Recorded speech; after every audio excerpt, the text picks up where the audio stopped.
আমাদের এদিকে না বুট মাখা পাওয়া যায় না, কিন্তু ফোনে বুট মাখার ভিডিও দেখলে খেতে ইচ্ছা করে। তো আজকে আমি ঘরোয়া পদ্ধতিতে বুট মাখা বানাবো। শুধু বুট মাখা না, আজকে আমি একটা ভিডিওতেই তোমাদের দুইটা রেসিপি দেখিয়ে দেবো। এক হচ্ছে বুট মাখা, দ্বিতীয় হচ্ছে চানা বিরিয়ানি। সো আমাদের এখানে এটাকে চানা বিরিয়ানি বলে, তো তোমরা দেখতে থাকো। তো তার জন্য এখানে দেখো চানা সিদ্ধ দিব। তার জন্য এখানে চানাটাকে কয়েকবার ভালো করে ধুয়ে নিচ্ছি, কারণ এটাতে প্রচুর ময়লা থাকে। তারপর নুন দিয়ে সিদ্ধ করতে দিলাম। এখানে আলু, পেঁয়াজ, রসুন ভালো করে ধুয়ে কেটে নেব।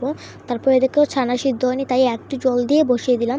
তারপর হচ্ছে একটু আইসক্রিম খেয়ে নিয়েছি, কারণ আমাদের এদিকে যা গরম পড়েছে। এখানে চলে একটা মশলা বানিয়ে নেব। তার জন্য জিরা, লবঙ্গ আর এলাচ, দারচিনি নিয়ে ভালো করে মিক্স করে পেস্ট বানিয়ে নেব। একটা মানে পাটাই বেটে নিয়েছি আমি। তারপর এদিকে দেখো চানাটা সিদ্ধ হয়ে গিয়েছে, তার জন্য এটা নামিয়ে নেব। তোমরা আজকে রেসিপিটা দেখতে থাকো, খুব সহজে কিন্তু এটা বানিয়েছি আমি। এখন দেখো মেন রান্না, এখানে কড়াইতে তেল দিয়ে লবণ, হলদি আর মরিচ দিয়ে ভেজে নিয়েছি। আজকে যেহেতু আমি দুইটা রেসিপি করব, তার জন্য ভাজা হয়ে গেলে অল্প কিছু আলু আমি রেখে দিয়েছি তো অন্য একটা রেসিপি বানানোর জন্য। তারপর এখানে দেখো পেঁয়াজ দিয়ে দিয়েছি।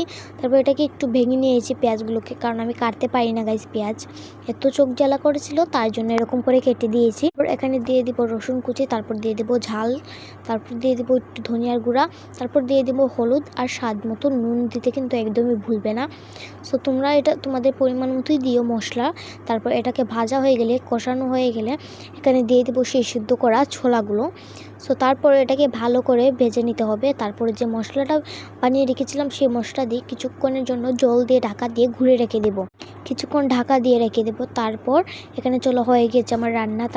এখানে আমি বুট মাখাটা বানিয়ে নিয়েছি। তার জন্য আমি টমেটো কুচি, ধনিয়া পাতা আর হচ্ছে মরিচ, পেঁয়াজ দিয়ে একটু বুটটা মাখিয়ে নিয়েছি, আর খেতে অসম্ভব টেস্টি ছিল। তো তোমরা যদি এই মশলাগুলো না দাও, তাহলে হয়ে যাবে এটা চানা বিরিয়ানি। আর মশলা দিয়ে হয়ে গিয়েছে বুট মাখা। সো এটা খেতে অসম্ভব টেস্টি ছিল, তোমরা একবার বানিয়ে দেখো।